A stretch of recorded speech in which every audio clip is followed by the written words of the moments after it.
사랑의 아버지 하나님,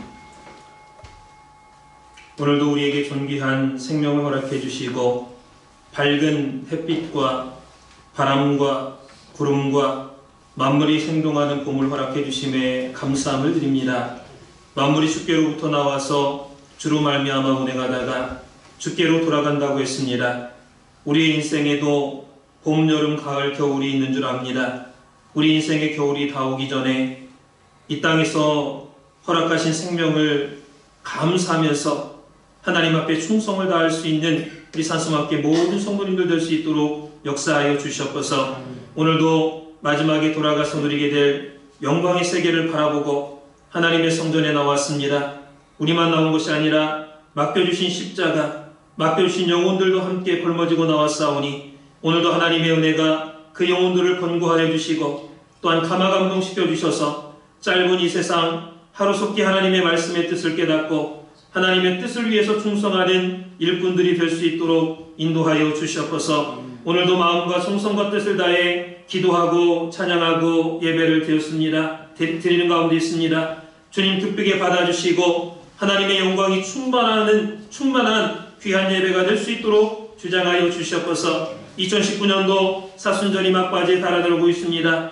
예수 그리스도의 십자가 보혈의 능력과 사랑과 또한 사제의 은총을 오늘도 예배드리는 순간순간마다 우리의 영혼 중에 충만하게 채워주시고 우리의 삶 속에서 여호와 삼바의 축복으로 나타나는 역사가 있도록 주장하여 주시옵소서. 나라와 민족을 위해서 기도합니다. 샘자손 대한민국을 기억하사 마지막 구속사의 완성을 담당할 거룩한 주의 백성 삼아주시고 구속사의 말씀을 통하여 인격이 변화되고 또한 영혼이 변화되고 생각이 변화되게 하심에 감사를 드립니다. 먼저는 구속사의 말씀으로 축복받는 대한민국 될 수 있도록 주장하여 주시고 존귀한 말씀을 땅끝까지 전파하는 데 앞장서는 나라가 될 수 있도록 주장하여 주시옵소서. 대한민국 전체가 구속사 말씀의 센터가 되어서 전 세계를 향하여 사자의 울부짖는 소리와 같이 구속사의 말씀을 힘있게 전파하는 역사가 있도록 인도하여 주시옵소서. 우리가 살고 있는 캐나다를 기억하여 주시고 많은 민족과 문화와 종교가 섞여 살아가고 있지만은 만왕의 왕 되신 아버지께서 이 나라를 영적으로 주관하시고 이끌어 나가신다는 것을 깨닫는 역사가 있도록 주장하여 주시옵소서.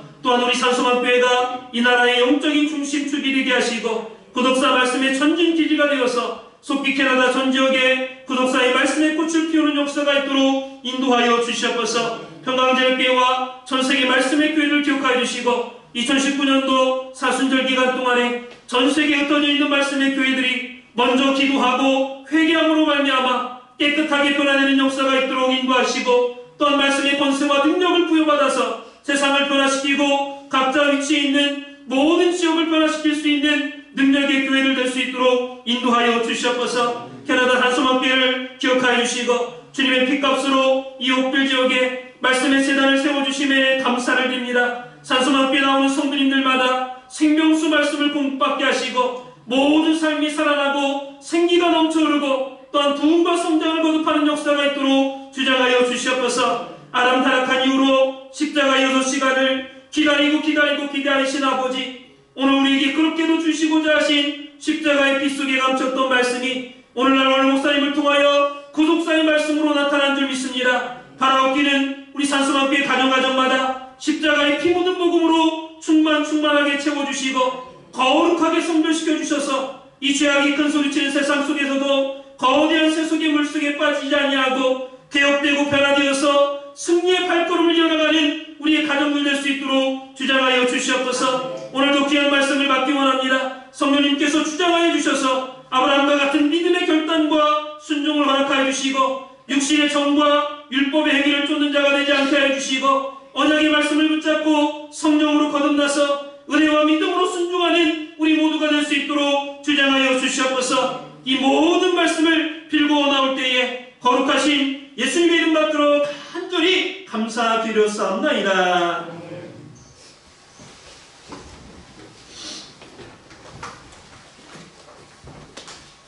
오늘 함께 은혜 받을 생명 양식은 창세기 21장 10절 말씀 드리겠습니다.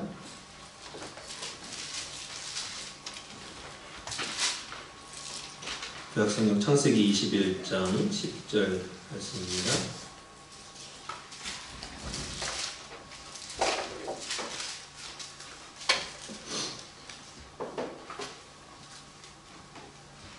저신절구 제가 대표로 봉독하겠습니다. 그가 아브라함에게 이르되 이 여종과 그 아들을 내어 쫓으라. 이 종의 아들은 내 아들 이삭과 함께 기업을 얻지 못하리라 하매. 이는 하나님의 말씀입니다.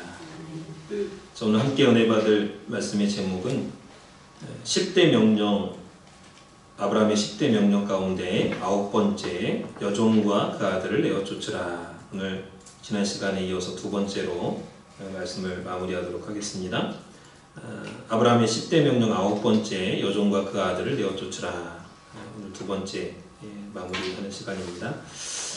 먼저 지난 시간에 말씀드렸던 것을 잠깐 정리를 해보면 이 9번째 명령은 이삭이 젖을 뗀 후에 주신 명령이다 이렇게 말씀을 드렸습니다. 그래서 유대인들의 관습을 보면 일반적으로 태어난 지 이제 3년이 되면 3살이 되면 젖을 떼는 습관이 있습니다. 그래서 이제 이삭은 3살 정도 된 나이고 이스마엘은 약 17세 정도 되는 나이고 또 아브라함은 103세 정도 되는 나이죠. 그래서 아브라함이 84세에 헤브론 약을 맺고 1년도 채 되지 않아서 85세 때 하갈을 취해가지고 86세 때 이스마엘을 낳았다 그랬습니다. 그리고 이제 100세에 이삭을 낳았죠. 그래서 이제 여러 나이 관계를 이렇게 계산을 해보면 그렇게 됩니다. 그래서 크게 첫 번째로 이 9번째 명령의 이해에 대해서 지난 시간에 살펴봤습니다. 창세기 21장 9절에 보면 이스마엘이 이삭을 희롱하는지라 이렇게 말씀하고 있죠. 여기 희롱하다 히브리어로 차하크, 놀리다, 조롱하다, 비웃다. 이 차하크의 PL 분사형이 사용되고 있는 걸 볼 수 있죠. 이 PL형이라는 것은 강조를 나타내고 있고 분사라는 것은 어떤 완료가 된 게 아니라 계속적으로 반복되고 진행되는 것을 말합니다. 그래서 이제 단순한 희롱이 아니라 강력한 강조형이 쓰였어요. 강력한 희롱이죠. 강력하게 놀리고 조롱하고 비웃는 특별히 폭력이 수반된 행동을 뜻할 때 이 차크가 쓰인다 그랬습니다. 그래서 이 3살인 이삭과 약 17살인 이스마엘이 뭐 이렇게 싸우거나 또 장난을 친다고 할 때 뭐 게임이 안 되는 거예요. 나이 차이가 너무 많이 나기 때문에 이거 3살이면은 뭐 이렇게 마음대로 몸이 발달해가지고 막 힘차게 막 이렇게 운동하거나 움직이거나 할 나이가 아니잖아요. 아주 어린 나이죠. 그래서 일방적인 장난이 아닌 아주 모욕적인 그러한 그 폭력과 행위를 가했다라는 것이죠. 그것을 사라가 봤습니다.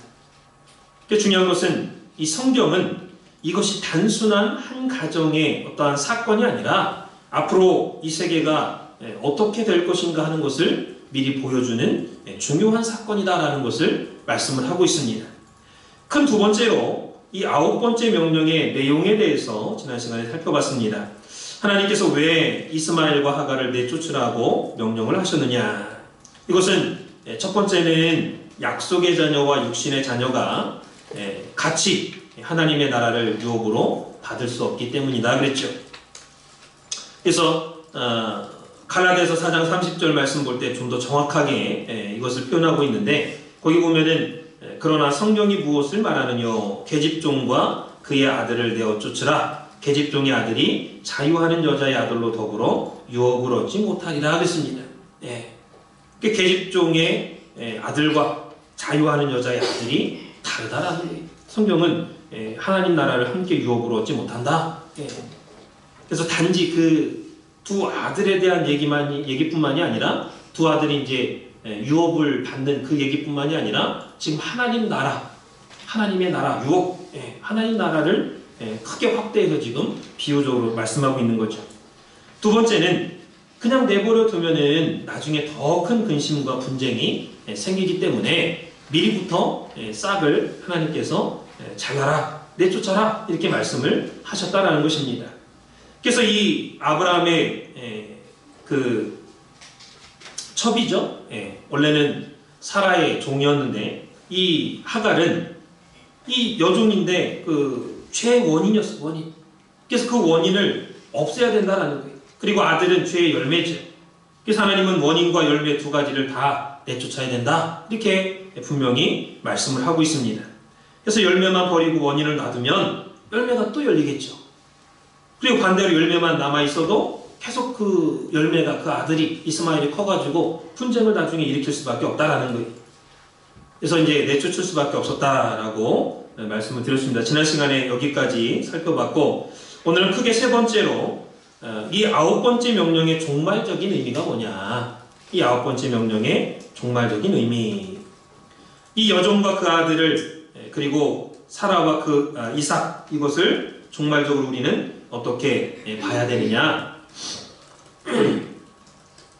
이 첫 번째는 과거의 역사적인 사건이죠. 이 사건은요, 과거에 실제로 일어났던 역사적인 사건이에요. 그러나 그 속에는 오늘날 우리에게 가르쳐주는 구속사적인 중요한 메시지가 담겨있다라는 것입니다. 그래서 작은 첫 번째는 두 여자는 두 언약을 의미한다. 갈라디아서 4장 22절에서 24절 말씀을 다 같이 한번 읽어보겠습니다. 신약성경 고린도 후서 다음에 갈라디아서 4장 22절에서 24절 말씀.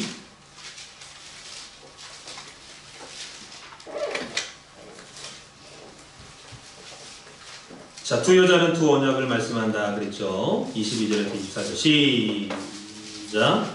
기록된 바 아브라함이 두 아들이 있으니 하나는 계집종에게서 하나는 자유하는 여자에게서 낳다 하였으나 계집종에게는 육체를 따라 낳고 자유하는 여자에게서는 약속으로 말미암았느니라. 이것은 비유니 이 여자들은 두 언약이라. 하나는 신의 산으로부터 종을 낳은 자니 곧 하가라. 자, 곧 하가라. 이 하가는 하갈하고 똑같은 말이에요. 자, 여기 갈라디아서 4장 22절에서 24절 말씀 볼 때 이 하갈과 사라가 단순히 두 여자가 아니라 두 언약이다. 이렇게 말씀하고 있죠. 이것은 비유니 이 여자들은 두 언약이라. 분명히 갈라디아서 4장 24절에 두 언약이라 그랬죠. 그래서 하갈은 말씀에 근거하지 않은 언약이고 사라는 말씀에 근거한 언약을 가리키는 것입니다.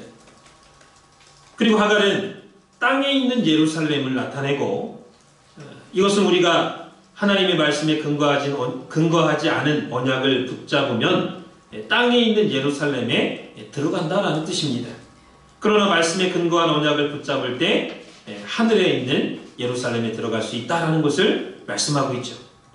그래서 하갈은 땅에 있는 예루살렘에서 종노릇하지만 사라는 위에 있는 하늘에 있는 예루살렘에서 자유자로서 자유를 누린다라는 것입니다. 또 하갈은 우리의 어머니가 아니지만 사라는 우리의 어머니가, 영적인 어머니가 된다라는 것입니다.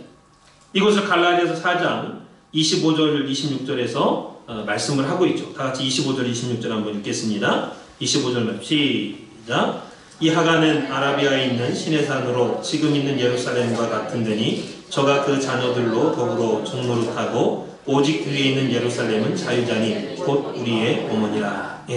이 하가는, 하가가 아까 하갈이라고 했죠? 다른 번역본에 보면 하갈로 나와 있습니다. 그래서 이 하갈은 아라비아에 있는 신의 산으로 지금 있는 예루살렘과 같은 데니 그랬습니다. 그래서 이렇게 두 여자를 통해서 우리에게 두 가지 언약이 있다라는 것을 성경은 말씀해주고 있죠.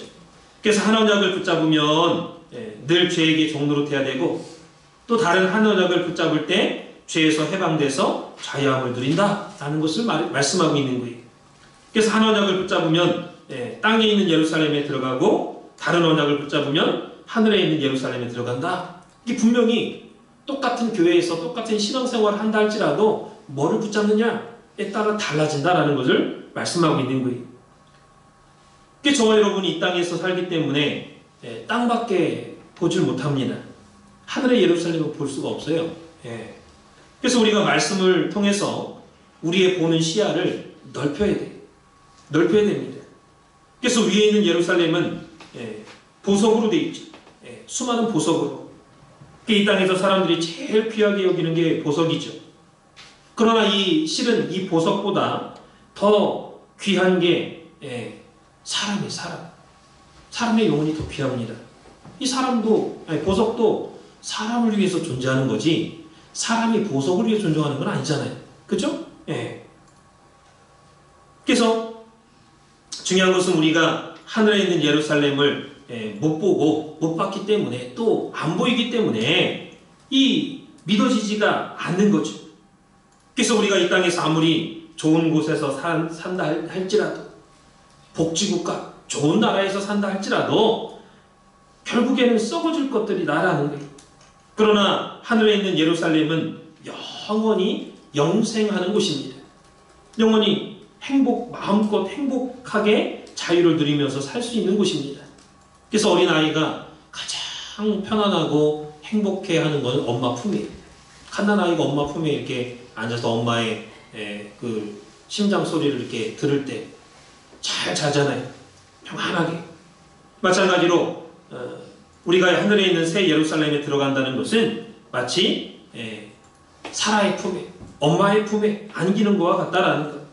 그렇게 하기 위해서는 말씀에 근거한 언약을 우리가 붙잡고 신앙생활을 해야 된다라는 것을 성경은 말씀하고 있습니다. 그래서 이 두 여자 다 언약이라고 분명히 말씀을 했습니다. 아브라함은 처음에 하나님의 말씀과 상관없이 사라의 말을 듣고 하갈을 취했죠. 그래서 태어난 게 이스마엘. 그러나 이삭은 하나님의 말씀대로 아브라함과 사라를 통해서 태어난 아들입니다. 하나님의 약속을 따라서 태어난 아들이. 그러니까 여러분들이 하나님의 말씀을 무시하면 안 되죠. 저와 여러분 무시하면 안 됩니다. 왜 그러냐? 모든 것이 하나님의 말씀대로 또 언약대로 이루어지게 되어 있기 때문입니다. 그리고 이 언약을 붙잡는 사람이 하늘에 있는 예루살렘 어머니의 품에 들어가기 때문입니다. 그래서 오늘도 하나님의 언약의 말씀, 이 구속사의 말씀을 끝까지 붙잡고 새 예루살렘에 신령한 어머니 품에 다 들어가시는 저와 우리 산수막계 모든 성도님들 되시기를 주님의 이름으로 축원을 드리겠습니다. 그래서 이 하나님의 언약의 말씀이 왜 구속사의 말씀이냐? 여러분들 구속사의 말씀 이렇게 2권부터 해서 보면요, 언약에 대해서 얼마나 강조하고 있는지 몰라요. 언약에 대해서 특히 2권에서 많이 강조하고 있죠. 또 5권도 마찬가지고 족보도 강조하지만 언약에 대해서 강조하고 있어요. 성경이 많은 성경 자체가 사실은 구약과 신약이 옛 언약, 새 언약이 약속입니다. 약속의 말씀이에요. 그러나 성경에 여러 하나님 나라, 인자, 종말, 언약 여러 가지 주제가 있지만 특별히 그 여러 가지 주제 가운데서도 구속사의 말씀은요, 언약에 대한 말씀을 뽑아서 이렇게 딱 신구약을 꿰뚫어서 서술해 놓은 말씀이라고 해도 과언이 아닐 만큼 언약에 대해서 강조하고 있어요. 구속사의 말씀을 보면은. 자, 그럼 두 번째로 이 두 아들은 두 교회다 이렇게 말씀을 하고 있죠. 두 교회다. 이삭과 이스마엘이 다 같은 아브라함의 아들이었지만은 두 교회라는 거예요. 똑같은 교회가 아니라 두 교회. 그래서 먼저 이스마엘은 육체적인 교회를 나타냅니다. 그 다음에 이삭은 언약적인 교회를 나타내죠. 그래서 만일 여러분에게 여러분은 왜 교회에 다니십니까? 이렇게 묻는다면 여러분은 뭐라고 대답하시겠습니까?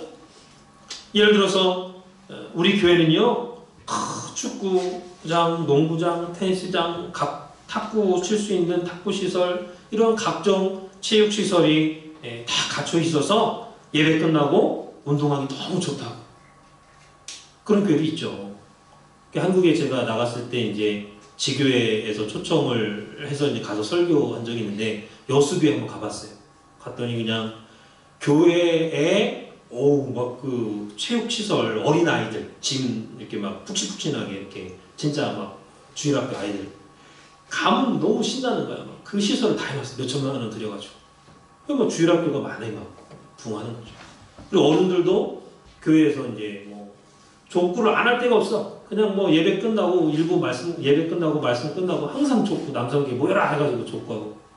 그게 나쁘다는 얘기가 아니라 그렇게 이제 특성화 시켜가지고 신앙생활을 더 잘할 수 있도록 그렇게 하는 교회가 많죠. 예. 그런데 중요한 것은 목적 자체가 예배나 또는 그 신앙생활에 있는 게 아니라, 말씀에 있는 게 아니라 운동하고 싶어서, 딴 데 뭐 갈 필요 없이 교회 가가지고 운동하는 게 좋아서. 교회는 열심히 나오지만 신앙의 중심축이 운동이 되면 안 되죠. 예. 그래서 이 운동이 된다면 그건 육적인 목적을 가지고 교회에 나오는 사람들이 되는 거고, 그러한 사람들이 모인 교회는 육적인 교회로 흐를 수밖에 없다 그 말이죠. 반대로 왜 교회 나가십니까? 이렇게 물을 때 하나님의 말씀을 들으러 갑니다. 하나님 말씀 받으러 갑니다. 이 말씀 듣고 우리가 천국을 사모하고 또 천국에 가기 위해서 우리가 교회 나갑니다. 이렇게 말할 때는 목적 자체가 말씀에 있잖아요. 그 말씀이 어떤 원하시는 뜻이 있고 그 말씀이 목적하는 목적이 있다고 할 때 그 우리의 신앙의 목적이 말씀에다가 초점을 맞추면, 언약의 말씀에 맞추면 그 언약의 말씀만 붙잡고 가면은 약속했기 때문에 반드시 하나님이 그대로 쫙 끌고 가 주시는, 인도해 주시는, 천국까지 이렇게 놓지 않고 쫙 인도해 주시는 거예요. 그래서 이 땅에 교회를 크게 나눈다고 할 때 육체적인 교회가 있고 또 언약적인 말씀의 교회가 있다라는 것. 그래서 창세기 18장 10절과 14절을 보면 하나님께서 아브라함과 사라한테 나타나셔가지고 내년 이맘때쯤이면 내가 내게 다시 돌아올 텐데 내 아내 사라에게 아들이 있으리라, 이렇게 명령하고 있는 것, 약속하고 있는 것을 볼 수 있습니다. 이 약속대로 1년 후에 이삭이 태어났죠. 그러므로 사라와 이삭으로 말미암는 그러한 교회는 언약의 교회라는, 언약적인 교회, 말씀의 교회라는 거예요. 하나님의 언약대로 그 말씀을 붙잡고 살아가는, 말씀대로 순종하고 말씀을 교육하고 실천하는 그 말씀, 언약의 교회, 말씀의 교회라는 거예요. 근데 아브라함이 창세기 15장 5절에 아브라함아, 하나님께서 아브라함을 부르셔가지고 하늘의 목별을 봐라, 내 자손이 하늘의 별과 같이 많아지리라. 6절에 이 아브라함이 하나님의 말씀을 믿었더니 이것을 그의 의로 여기셨다 그랬죠. 이때가 아브라함 84세예요.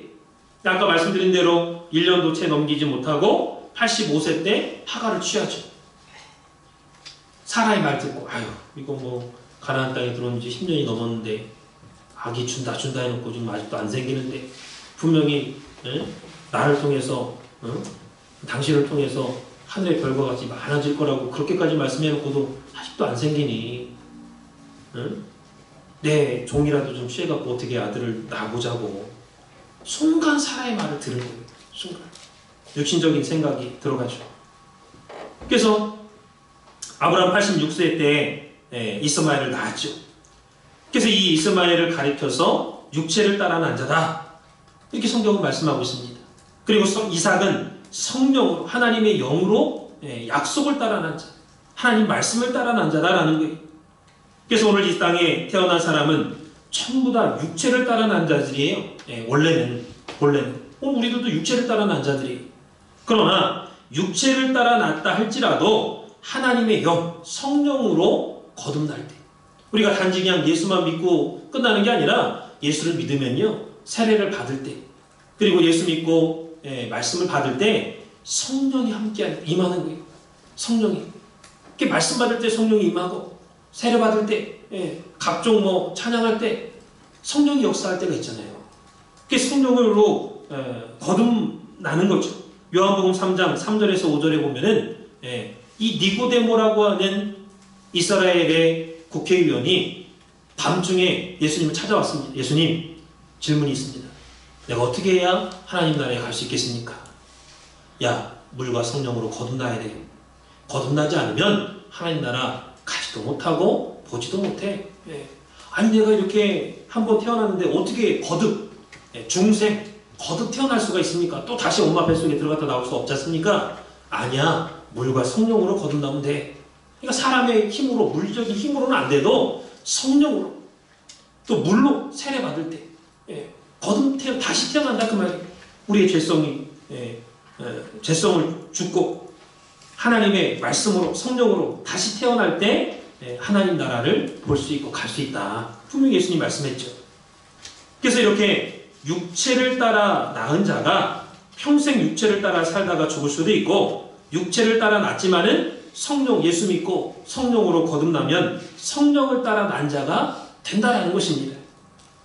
다 같이 갈라디아서 4장 28절에서 30절 말씀 읽어보겠습니다. 갈라디아서 4장 28절에서 30절.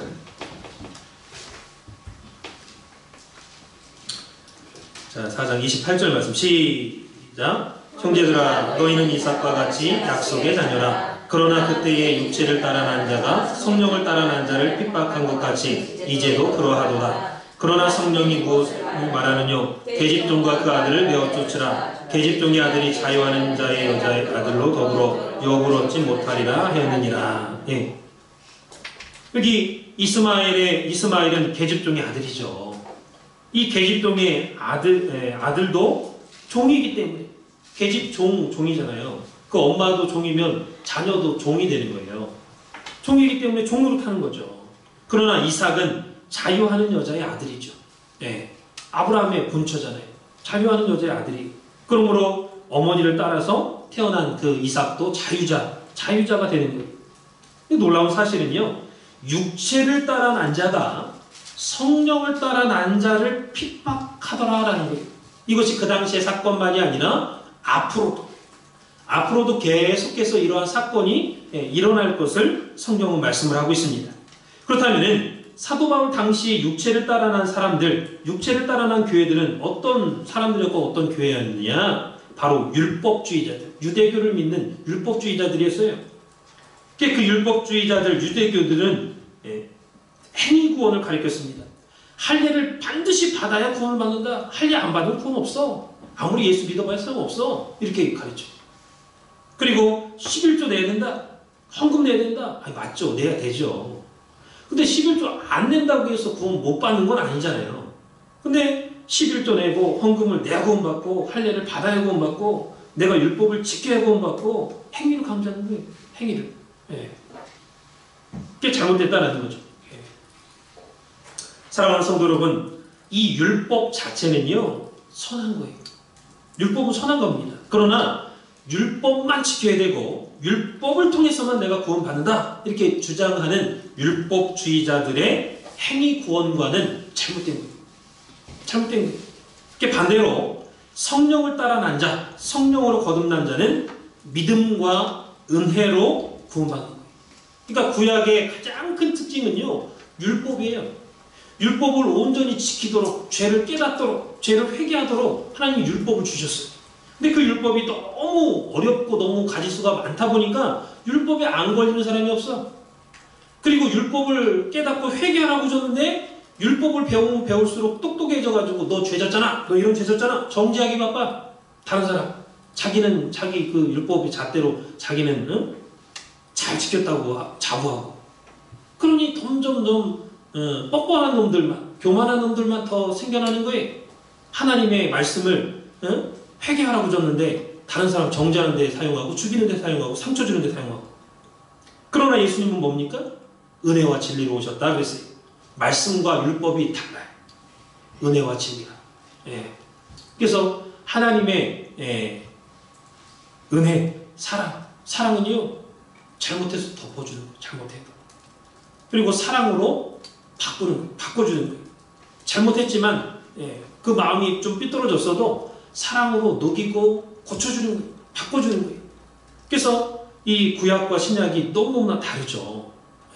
구약의 율법을 강조했다면 예수님 율법을 완성하시면서 새롭게 은혜로, 믿음으로 구원받는다는 것을 알려주셨죠. 오셔가지고. 저와 여러분들도 신앙생활을 오래 하면 할수록 잘못 빠지기 쉬운 게 뭐냐? 율법주의자가 되는 거예요. 율법주의자. 말씀을 지키지 말라는 얘기가 아니라 말씀 중요하고 말씀 중심이 되는 거 맞습니다. 그러나 100% 거기에 그냥 올인하다 보면 율법주의자가 될 수가 있어요. 또 행위 구원자가 될 수가 있습니다. 그럼 잘못된 사상에 빠지는 거죠. 그래서 내가 다른 사람보다 더 많이 봉사하고 더 많이 헌신하고 충성했기 때문에 내가 더 뛰어나다. 이런 교만한 마음이 자기도 모르게 자리를 잡게 된다 그 말이에요. 그래서 오늘 내가 믿는 것은요, 내가 잘해서 믿는 게 아니에요. 내가 열심히 해서 믿는 게 아니에요. 은혜를 주셔서, 믿을 수 있는 은혜를 주셔서, 사랑해 주셔서. 어저께 주일날도 제가 설교할 때 하나님의 사랑은 먼저 사랑이라고 했어요.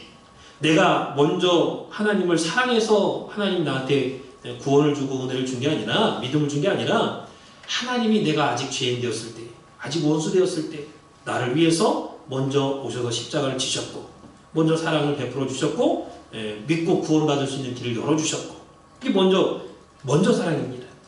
그래서 하나님의 은혜로 말미암아, 오직 하나님의 은혜로 내가 구원받는다. 이걸 잃어버리면 안 돼. 이걸 신앙생활하면서 잊어버리면 어떠한 상황 속에서도. 그래서 그거를 깨달을 때에 매사에 겸손할 수 있고, 또 매 생활 가운데 더욱더 말씀을 깨달을 수가 있어요. 겸손한 사람이 말씀 깨닫는 거예요. 그 말씀을 깨달으면 깨달을수록 더 겸손해져. 더. 왜? 말씀이 겸손하라고 하기 때문에. 야, 너 죄인이었잖아. 하나님 말씀이 깨달으면 깨달으면, 아, 내가 죄인이었구나. 아, 내가 이거 몰랐구나. 아, 이거 지키지 못했구나. 더 내가 부족한 사람이구나. 자꾸 말씀을 깨달으면 깨달을수록 겸손해질 수밖에 없어요. 그래서 우리가 아무리 잘났다고 해도 예수님보다 잘났습니까?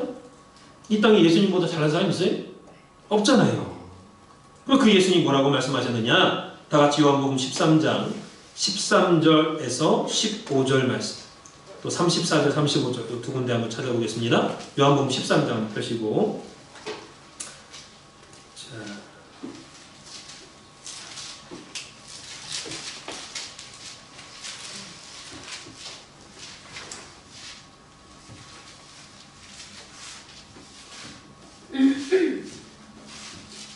(13절에서) 13장 13절에서 15절까지 시작. 너희가 나를 선생이라 또는 주라 하니 너희 말이 옳도다. 내가 그러하다. 내가 주와 또는 선생이 되어 너희 발을 씻겼으니 너희도 서로 발을 씻기를 옳으니라. 내가 너희에게 행한 것 같이 너희도 행하게 하려 하여 본을 보였노라. 예.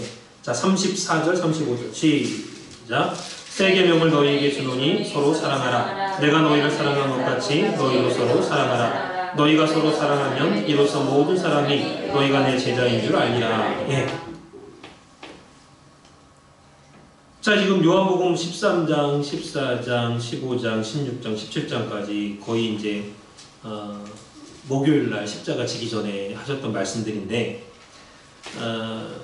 여기 볼 때 예수님께서 제자들의 발을 씻기신 다음에 내가 너희한테 이렇게 한 것은 너희로 본을 보이게끔, 너희도 서로 사랑하게끔 본을 보인 거다. 너희가 나를 선생이라고 하지 않느냐, 주라고 하지 않느냐, 주님 이렇게 말하지 않느냐. 맞다, 내가 선생이고 주다. 그럼 내가 너희에게 발을 씻겼듯이 너희도 서로 겸손하게, 서로 봉사하고, 서로 이렇게 높여주고, 서로 봉사 희생하고.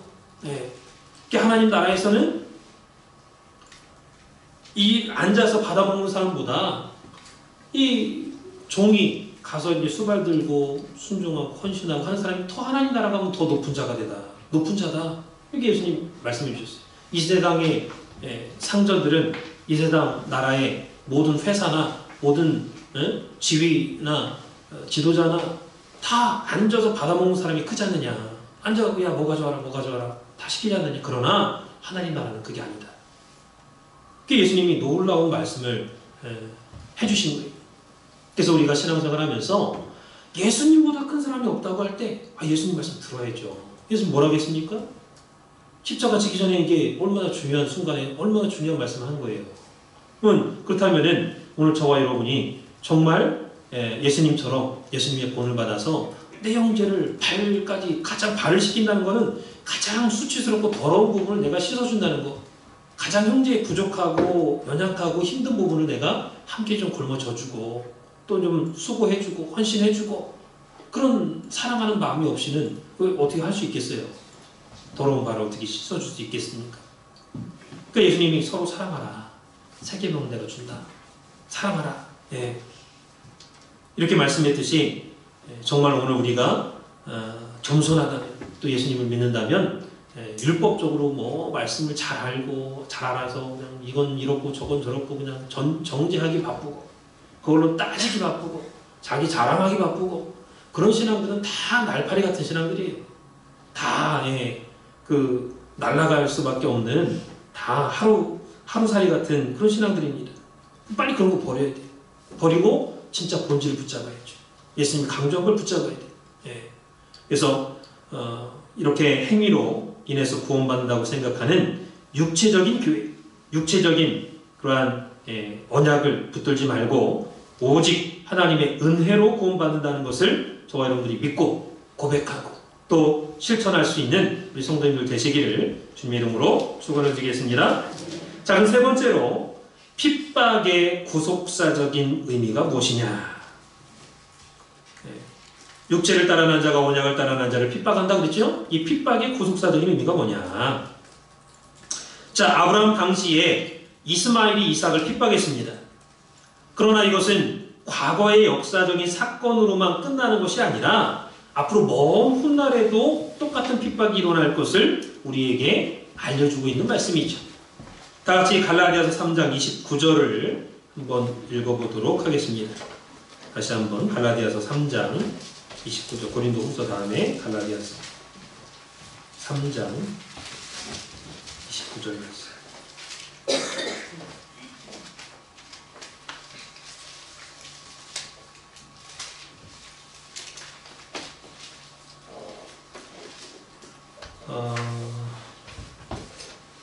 죄송합니다. 갈라디아서 4장을 제가 3장으로 불러드렸네요. 4장 29절.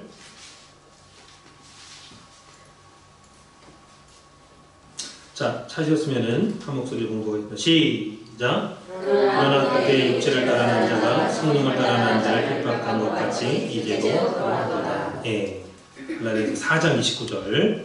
자, 여기 핍박하다 그랬죠. 육체를 따르는 자가 성령을 따르는 자를 핍박한 것 같이. 이게 핍박하다. 헬라어로 디오코인데 계속적인 핍박을 의미합니다. 계속적인. 이게 한번 핍박하고 끝나는 게 아니라 계속 육체적인 교회가 성령을 따라 난 교회를 핍박한다는 거예요. 계속적으로 앞으로도. 그래서 지금 이 글을 갈라디아서를 쓰고 있는 당시는 사도 바울 때예요. 예수님 돌아가시고 나서 한 30년 흘러가지고 사도 바울 때. 그러니까 사도 바울 당시에만 이게 그럼 있었던 일이 아니라는 거죠. 과거에 2000년 전에 그 사도 바울로부터 해서 2000년 전에 2166년 아브라함 출생이잖아요.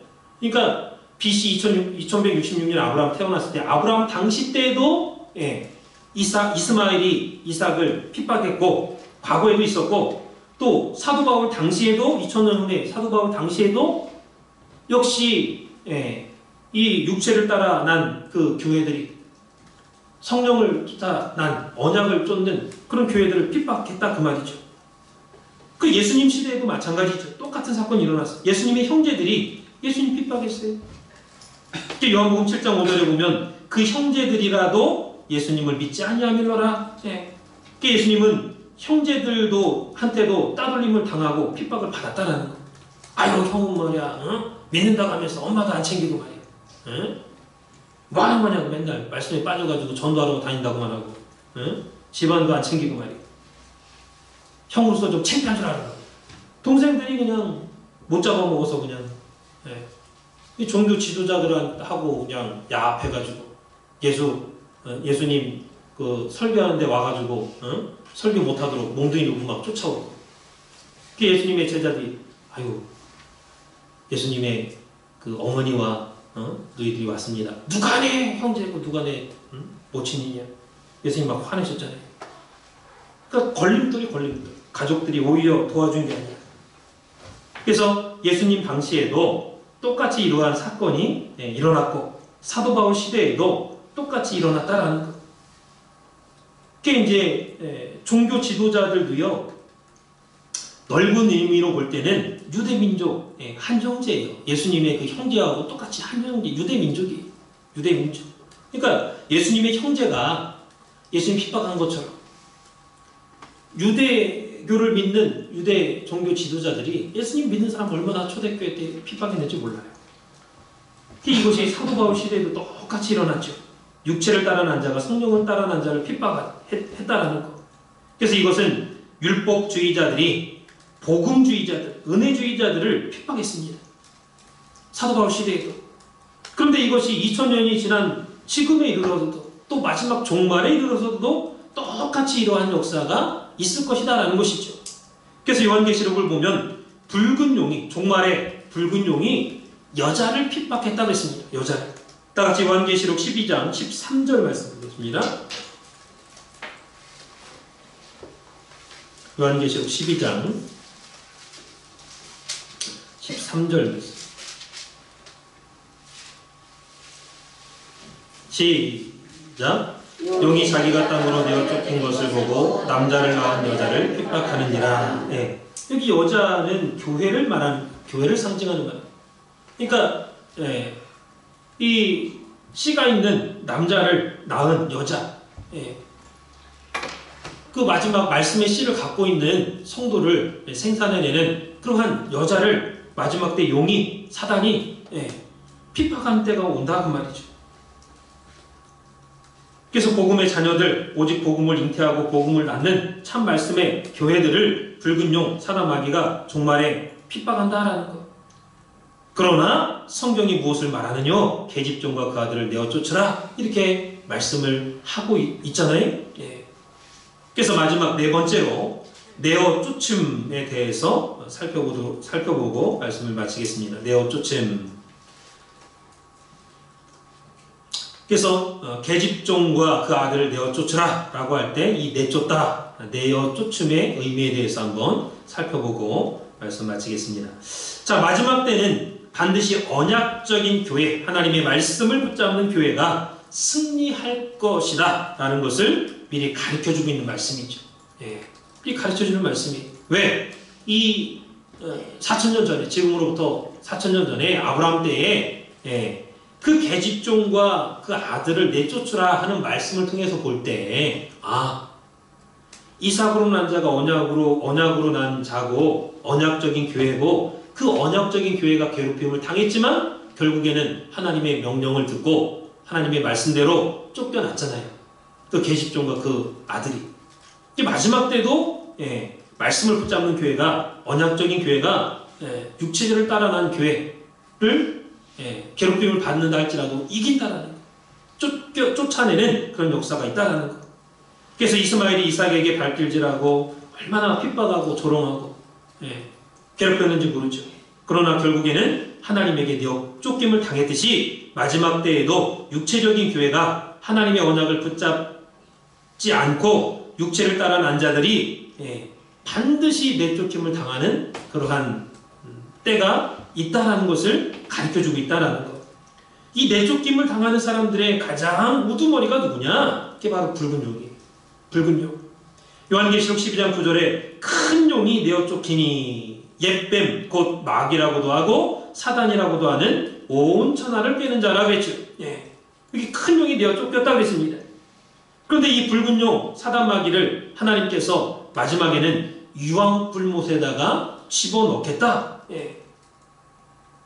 그리고 하나님의 언약을 붙잡는 말씀의 교회가 승리하게 하겠다. 이렇게 요한계시록은 말씀하고 있습니다. 그 말씀을 한번 읽어보겠습니다. 요한계시록 20장 7절에서 10절까지입니다. 자, 요한계시록 22장까지 있죠. 두 장 전에 20장 7절에서 10절까지.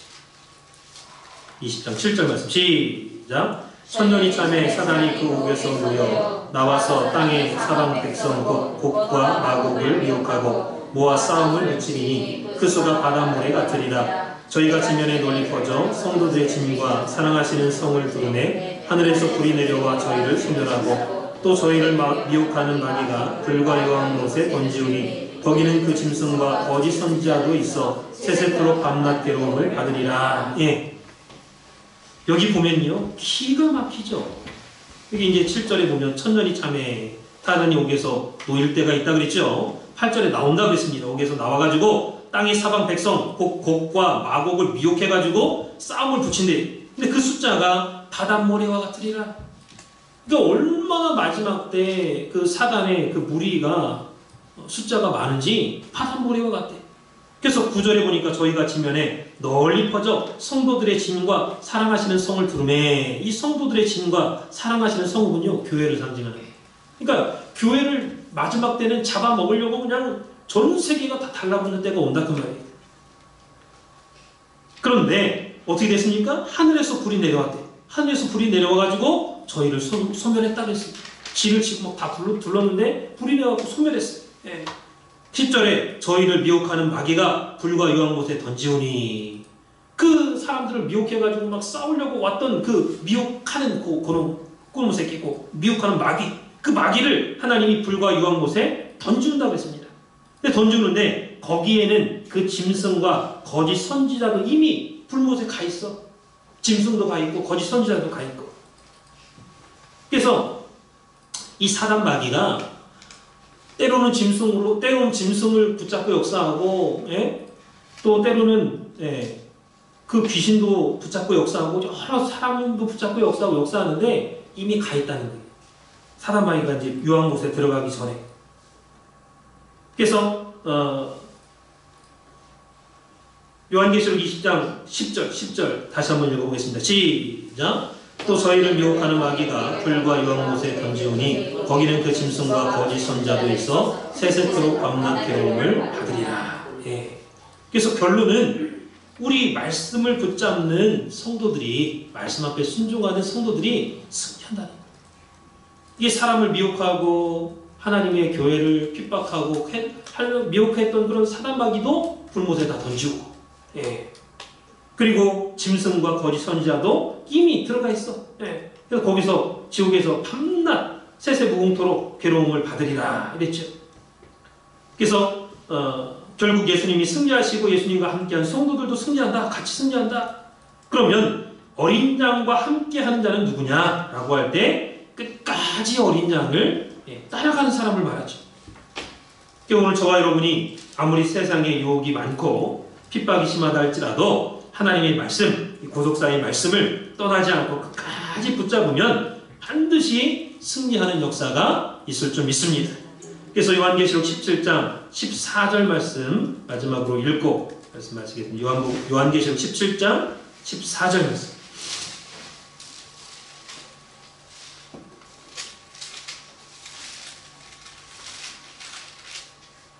시작. 저희가 어린 양으로 더불어 싸우려니와 어린 양은 만주의 주시요 만왕의 왕이심으로 저희를 이기실 터이요 또 그와 함께 있는 자들 곧 부르심을 입고 빼내심을 얻고 진실한 자들은 이기리로다. 예. 그러니까 어린 양으로 더불어 싸우는데 어린 양은 만주해 주고 만왕의 왕이심으로 저희를 이긴다고 했어요. 이긴다. 그러니까 이미 승리한 싸움입니다. 우리가 끝까지 유혹에 빠져가지고 넘어가지 않으면 이기는 거예요. 유혹에 빠져갖고 넘어가지만 않으면. 근데 그냥 세상의 유혹에 그냥 와가지고 휩쓸리고 그냥 육신적인 생각이 들고 왜 이렇게 안 풀릴까? 왜 이게 안 될까? 예? 그게 감사를 잃어버리고 또 육적인 건강도 잃어버리고 믿음도 잃어버리고 그러다 보면 헛가닥 넘어가는 거예요. 나도 모르게. 그러나 반드시 승리하게끔 되어 있는 싸움이기 때문에 우리가 그러한 유혹이 혼란이 온다 할지라도 핍박이 온다 할지라도 반드시 예수님과 함께할 때 그와 함께 있는 자들 부르심을 입고 빼내심을 얻고 진실한 사람들. 그러니까 마음이 진실해야 돼요. 예수 믿는 사람들은 진실해야 됩니다. 또 먼저 부르심을 받았다는 내가 확신이 있어야 돼요. 소명, 사명. 이게 잊어버리면 안 돼요. 오늘도 전 세계를 구속사의 말씀으로 살려내는 그런 위대한 꿈을 오늘 목사님이 저희들한테 선물로 주셨죠. 이 구속사의 말씀을 주신 거는 그냥 구속사의 말씀만 준 게 아니라 이 말씀 읽고 듣고 이 말씀이 뭐를 말하고 있는지 하나님께서 이 말씀을 통해서 뭐를 여러분들에게 원하시는지를 좀 깨달으십시오 라고 준 거지 그냥 딸랑 말씀만 준 게 아니에요. 그래서 그 꿈을 우리가 꾸고 바라보고 살아갈 때 우리 각자의 자리에서 최선을 다할 때 분명히 3, 4년 후에 우리 교회도 또 여러분의 가정에도 많은 변화와 축복이 일어날 줄 믿습니다. 우리의 가정과 자녀와 교회가 앞으로 3, 4년 후에 더욱더 든든히 서가고 부흥하는 그날을 꿈꾸면서 2019년도 사순절에 승리하는 우리 성도님들 모두가 되시기를 주님의 이름으로 축원을 드리겠습니다. 기도하겠습니다. 살아계신 아버지 하나님,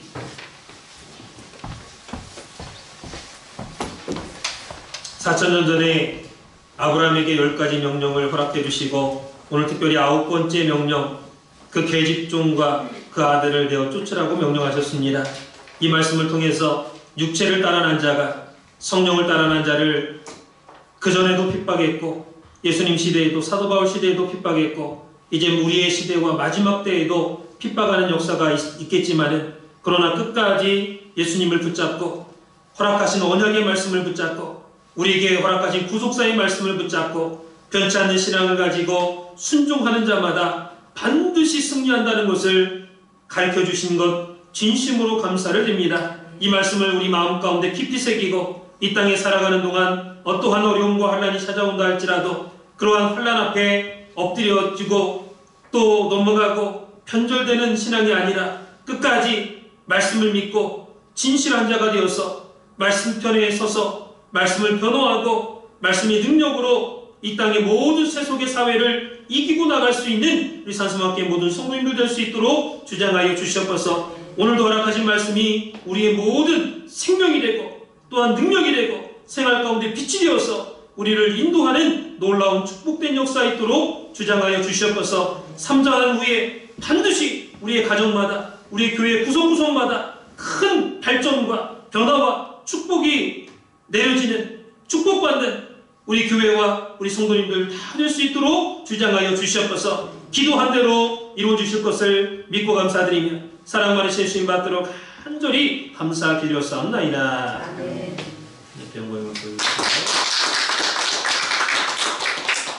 들어가신 말